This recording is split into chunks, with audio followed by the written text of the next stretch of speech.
Putting aside our sorrow, we renewed our faith in the prophecy that other rings would be found, and see how our faith has been rewarded. The Covenant used to be the main threat, and it was a MacGuffin in the original Halo series because the real threat was the Forerunner legacy and the Flood itself. The Forerunners have been the source of so much mystery throughout the Halo franchise. It was something that was just fascinating to us. So far, it's been a lot of stumbling into their belongings. Like we found Halos. And now we found something more. We found the Prometheans. There's a degree of animalistic fierceness that maybe you didn't see in previous games. The conditions and the context are what pit a hero and antagonist against each other. For this game, we're going to get to see a lot of complexity to their civilization. From their worldview, what they're doing has to make sense. Trying to figure out ways to tell that story without interfering with the shooting aspect of it has been a really challenging thing. We've gotten glimpses of this Forerunner presence that was kind of always there, open as to whether it would ever erupt. And it did. We're trying to really take game systems and manipulate them and give them emotional coloring and context. We wanted to create something that could stand alone and be an enemy that is just as challenging, just as engaging as the Covenant has been in the past for Halo. A lot of that initial discussion was around if you had this incredibly evolved race and they were well beyond humanity, the Covenant, what would that look like?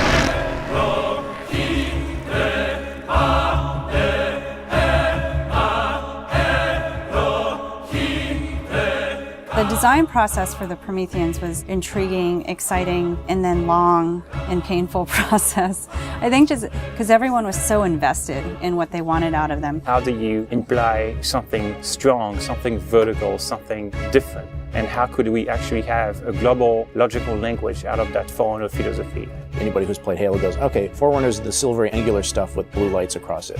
That's really the language kind of in a nutshell. For us, it was important to break that, but still find kind of like a mathematical organization. We had to do a very clear separation of style, shapes, colors, right from the start. I think the Knight's been through almost like 15 plus iterations of geometry. This sheet is like very traditional way of doing brainstorming. You just do silhouettes and then we take it and iterate some more and more and more. We didn't want them to look like monsters because they're not monsters. We had a version that looked very demon-y. These things on his back, they would go together and they would like flare out when the player was being spotted. We didn't want the Prometheans to look like robots because they're not robots. A version that looked very thin and spindly. We would see one, it's like, you know, that one looks cool, but it really doesn't convey commander of the battlefield. We had other stuff where they could clamp on and have these big, hulking, massive armors on top of them that would really change the variant look. For us, it was important to get it into something that people could relate to, which I think is always going to be a challenge when trying to take the Forerunner language and create a character. Making sure that his head stood out, that you could see it, that players had the ability to headshot it.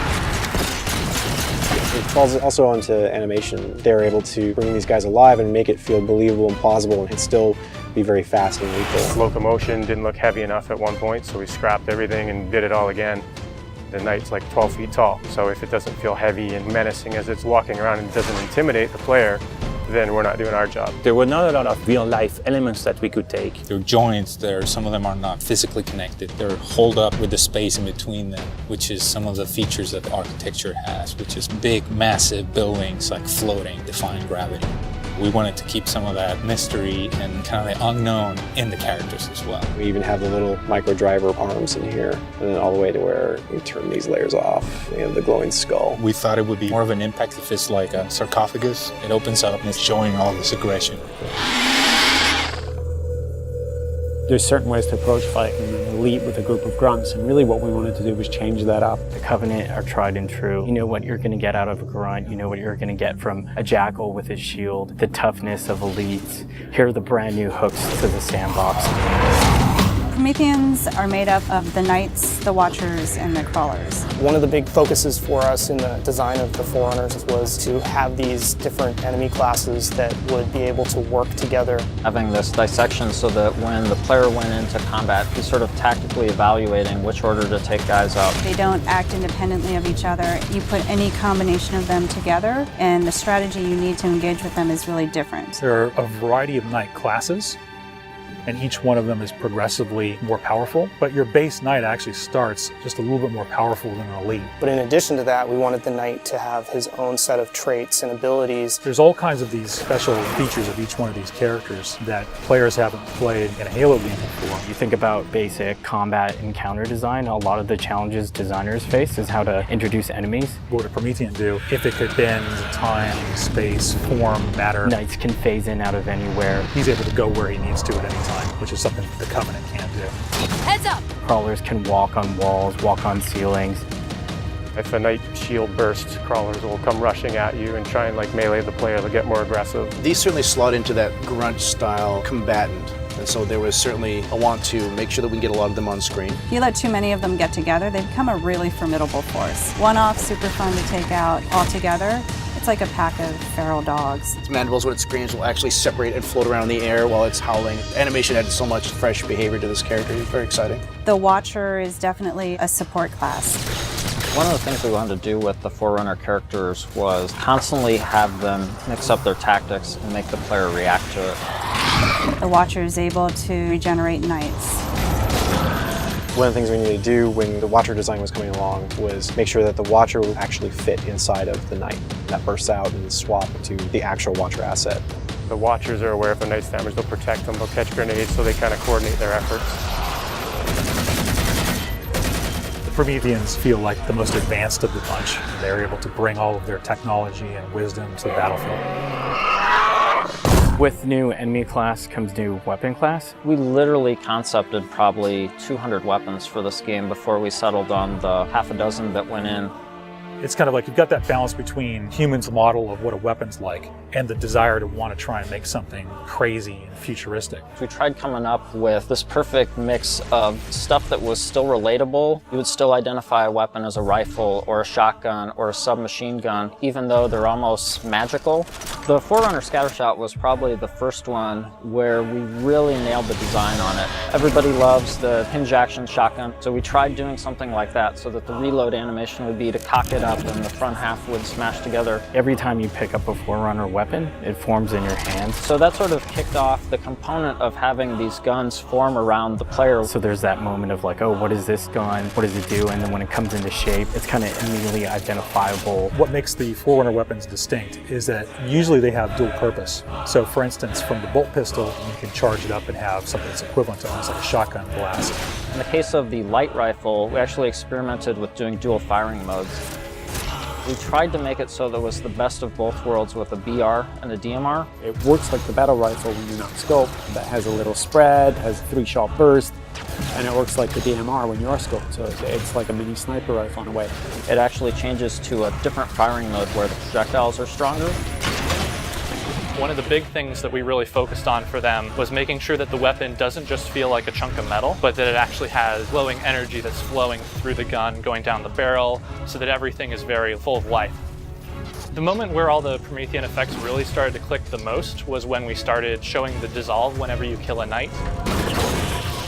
That was really when we started to feel, yes, this is something cool, this is something unique, and something that we haven't really seen before.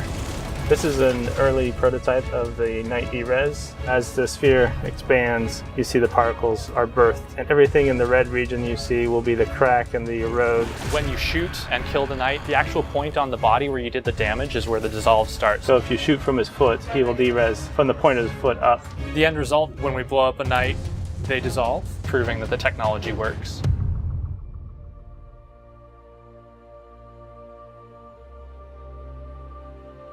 I look at the changes that we're making, and it really feels like we're making a sequel to Halo 3. And that's exactly what we're setting out to do. We have the Covenant from previous games. We have the UNSC. We had all these things to take from, like, all right, we can make a new take on this, but we had zero information to some of this Forerunner stuff. We're not just on a Halo, we're on a whole planet now.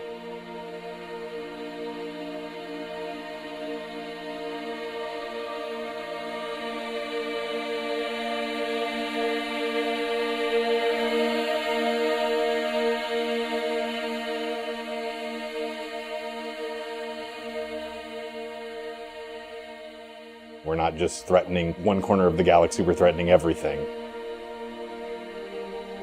We're listening to the fan feedback. We're incrementally evolving different aspects of the game design, but there's nothing really revolutionary. And I think that's important, because I think really good design is evolutionary, not revolutionary. And I think at some points we got in our heads with this game that we're just going to make another Halo. I don't think that's what people want. They may think they want that, but what they really want is something that speaks to the things that they love, but then provides them with something new.